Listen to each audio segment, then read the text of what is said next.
संसद के मानसून सत्र के सत्रावसान और आगामी परिसीमन को लेकर सियासी घमासान तेज हो गया है। कांग्रेस अध्यक्ष और राज्यसभा में विपक्ष के नेता मल्लिकार्जुन खड़गे ने प्रधानमंत्री नरेंद्र मोदी को पत्र लिखकर परिसीमन से जुड़े सरकार के प्रस्ताव पर चर्चा के लिए सर्वदलीय बैठक बुलाने की मांग की। खड़गे ने कहा कि यदि सरकार संसद के विशेष सत्र में इस मुद्दे को लाने की तैयारी कर रही है तो सभी राजनीतिक दलों को प्रस्ताव का विस्तार से अध्ययन करने के लिए पर्याप्त समय दिया जाना चाहिए। खड़गे ने अपने पत्र में संसदीय कार्य मंत्री किरेन रिजिजू के उस बयान का भी जिक्र किया जिसमें उन्होंने संसद का विशेष सत्र बुलाए जाने की संभावनाएं जताई थी। कांग्रेस अध्यक्ष के मुताबिक इसी वजह से मानसून सत्र के सत्रावसान में लगातार देरी हो रही है। उन्होंने सरकार से अपील की है कि परिसीमन जैसे महत्वपूर्ण मुद्दे पर जल्दबाजी में कोई फैसला न लिया जाए और सभी दलों से व्यापक चर्चा की जाए। खड़गे ने आगे कहा कि उन्होंने इससे पहले 16 जुलाई 2026 को प्रधानमंत्री को पत्र लिखकर परिसीमन के संबंध में सरकार के प्रस्ताव पर चर्चा के लिए सर्वदलीय बैठक बुलाने का आग्रह किया था। उन्होंने अपने ताजा पत्र में फिर दोहराया कि ये एक ऐसा विषय है जिसका देश और राजनीति पे काफ़ी ज़्यादा असर देखने को मिल सकता है और दूरगामी असर छोड़ने की भी बात उन्होंने बोली।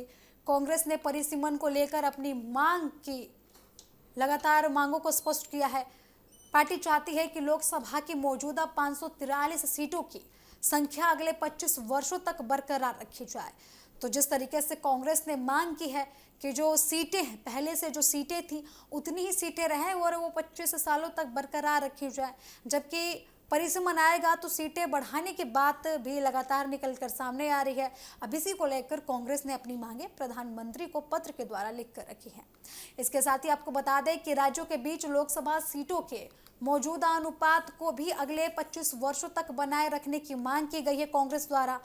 कांग्रेस का यह भी कहना है कि 2029 के लोकसभा चुनाव से महिलाओं के लिए 1/3 आरक्षण लागू किया जाना चाहिए।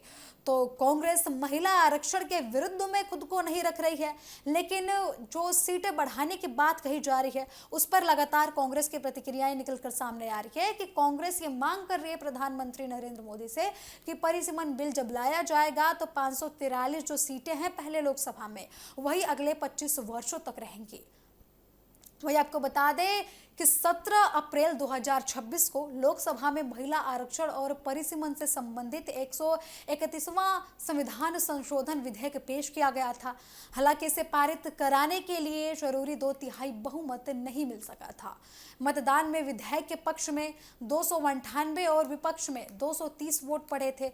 परिसीमन को लेकर विपक्ष खासकर दक्षिण राज्यों की ओर से आशंका जताई जा रही है कि जनसंख्या के आधार पर सीटों के पुनर्वितरण से जुड़े लगातार जिस तरीके से पुनर्वितरण की बात की जा रही है तो इन कारणों की वजह से जो दक्षिण के राज्य हैं उनको काफ़ी ज़्यादा नुकसान का सामना करना पड़ सकता है।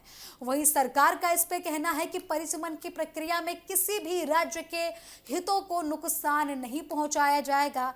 अब मल्लिकार्जुन खड़गे की सर्वदलीय बैठक की मांग के बाद इस मुद्दे पर केंद्र और विपक्ष के बीच राजनीतिक बातचीत और भी ज्यादा तेज होने की संभावनाएं बढ़ गई हैं।